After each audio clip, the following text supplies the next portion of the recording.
Chocos किसे नहीं पसंद है। चलिए आज हम इसे भी घर पर ही ट्राई करेंगे बनाना, जो कि बहुत ही हेल्दी भी बनकर तैयार होगा और हम अपने बच्चों को बिल्कुल गिल्ट फ्री होके खिला भी पाएंगे।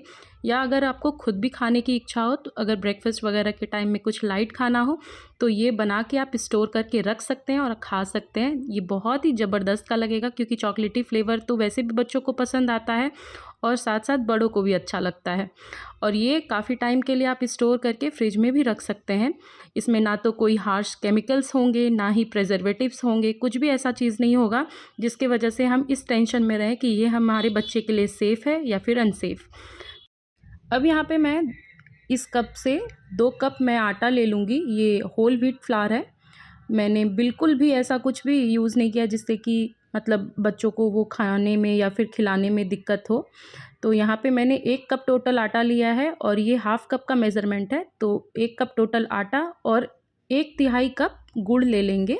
यहाँ पे मैं गुड़ का powder as a sweetener use कर रही हूँ। आप चाहें तो मैपल सिरप या फिर जो भी स्वीटनर आपको सही लगता हो अपने बेबीज़ के लिए, वो आप टॉडलर के लिए यूज़ कर सकते हैं। या तो आप मतलब खांड मिश्री जो होता है वो भी इस्तेमाल कर सकते हैं। यहाँ पे 1/4 कप मैंने सूजी लिया है और ये बारीक सूजी है। 3 चम्मच मैंने मिल्क पाउडर और 3 चम्मच मैंने कोको पाउडर यूज़ किया है।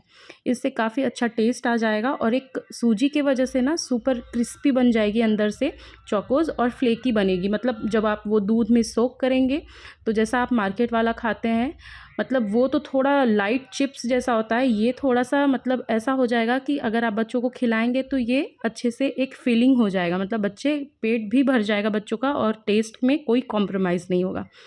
अब यहाँ पे मैंने 1 चम्मच, जो छोटी वाली चम्मच होती है, 1/4 वाले जो टेबल मतलब टीस्पून होता है, उससे मैंने बेकिंग सोडा लिया है। उसका डबल मैंने बेकिंग पाउडर लिया है। अब सेम कप से मतलब जिससे मैंने आटा लिया था उसी से मैंने यहाँ पे हाफ़ कप घी का इस्तेमाल किया है। सेम कप से मैंने यहाँ पे गरम पानी ले लिया है, बॉयल वाटर है और गरम रहे तो ज़्यादा सही रहेगा, क्योंकि घी हमें मतलब इसमें अच्छे से पिघला लेना है, अच्छे से मेल्ट हो जाना चाहिए, बिल्कुल इस तरह से।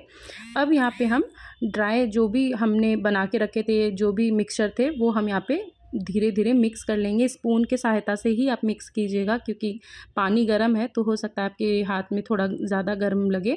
जब थोड़ा बहुत अच्छे से मिक्स हो जाए तब आप धीरे-धीरे हाथ की सहायता से एक डो बना लीजिए। मतलब हमें इस तरह से डो चाहिए जो कि आपका रोटी वाला डो होता है ना, सेमी सॉफ्ट, बिल्कुल ठीक उसी तरह से चाहिए, क्योंकि सूजी हमने ऐड किया है ना, तो उसके वजह से थोड़ा पानी हो सकता है आपका एक्स्ट्रा जाए। मैंने भी ऐड किया है, आपने देखा, इसलिए मैं मेज़रमेंट आपको धीरे-धीरे समझाते जा रही हूँ। आप वीडियो में भी बिल्कुल ध्यान से देखिएगा। पानी ज़्यादा भी नहीं देना है, बट उतना ज़रूर देना है जितना कि आपका डो एक अच्छा सा सेमी सॉफ्ट टेक्सचर में आ जाए। और यहाँ पे ना मैंने एक गलती की कि मैंने ना एसेंस लास्ट में ऐड किया है, वेनिला एसेंस। वो आप बिल्कुल भी मत कीजिएगा मेरी तरह। आप बीच में ही जब भी मतलब सारी चीज़ें हम मिक्स करेंगे उसी टाइम आप यहाँ पे वेनिला एसेंस ऐड कर लीजिएगा। अब इसको मैंने यहाँ पे अच्छे से सब कुछ मिक्स कर लिया है और इस मिक्सचर को आप तकरीबन 15 मिनट के लिए ढक के छोड़ दीजिएगा। तब तक हमारी जो सूजी है मिक्सचर में वो अच्छे से अब्ज़ॉर्ब हो जाएगी और वो मतलब फूल जाएगी, तो उसकी वजह से एक बाइंडिंग टेक्सचर आ जाएगा।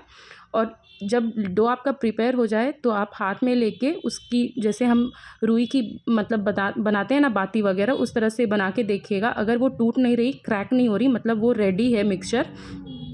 जनरली सूजी की वजह से क्या हो जाता है ना कि मिक्सचर बाइंडिंग फॉर्म में नहीं आ पाता है, तो उस चीज़ का आपको ध्यान देना है। अब यहाँ पे एक फ्लैट सरफेस पे आप इस तरह से इसको रोल आउट कर लीजिए हाथ के सहायता से, और नाइफ़ से आप इस जगह कट लगा लीजिए इस तरह से बिल्कुल। और ये शेप बनाना बहुत ही आसान है। इस तरह से दबाते हुए हाथ के जो ऊपर की जो टिप होती है उंगली की, उस तरह से आपको चौकोस के शेप में इसको बना लेना है। बिल्कुल इस तरह से मैंने टोटल बना लिए थे। एकदम छोटे-छोटे बनाइएगा साइज़ में, जो कि बिल्कुल ऐसा लगे कि वो चौकोज़ ही हो, जो कि आपका बच्चा बिल्कुल भी ये ना फ़ील करे कि ये मार्केट वाला है या फिर घर पे बनाया हुआ है। ये रेसिपी एक बार आप ज़रूर ट्राई करके देखिएगा, आपको बहुत अच्छा लगेगा। इवन मेरे घर में अभी मैंने बना के रखा भी है और मतलब ये स्टोर करके आप तकरीबन अच्छे से 1 महीने फ्रिज में रख सकते हैं। और अगर आपने बाहर रखा तो फिर 15-20 दिन तो आराम से चले जाएँगे, लेकिन एयर टाइट कंटेनर में ही रखिएगा। उससे क्या होगा कि मतलब कुछ भी अंदर मतलब मॉइस्चर लॉक रहेगा तो उसकी वजह से क्रंच एक रहेंगे।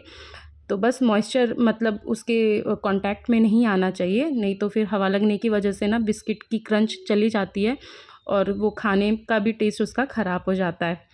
अब यहाँ पे आदू बदमाशी कर रहा था, फ्रिज के साथ बहुत छेड़खानी करता है वो, ख़ास करके वेजिटेबल बास्केट जो है उसके साथ तो इसकी मतलब फ़ाइटिंग चलती ही रहती है। टमाटर, गोभी सब सारी चीज़ें वो निकाल के फेंकते रहता है।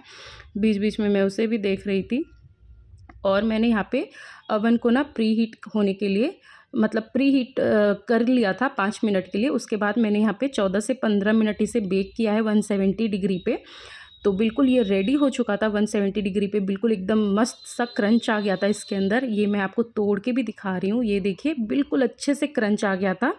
और इसे जो बनाएंगे ना आप दूध में ऐड कर लीजिए, या तो आपको दूध गर्म लेना हो या फिर ठंडा। चोकोस तो बनाना बहुत ही आसान है, मतलब दूध के साथ। और उसके बाद थोड़ा सा एक्स्ट्रा स्वीटनर ऐड करना हो तो आप हनी ऐड कर लीजिएगा। बस इसे आप अपने बच्चों को खिलाएं या खुद भी खाएं, आपको बहुत मज़ा आएगा। तो वीडियो कैसी लगी कमेंट में ज़रूर बताइएगा।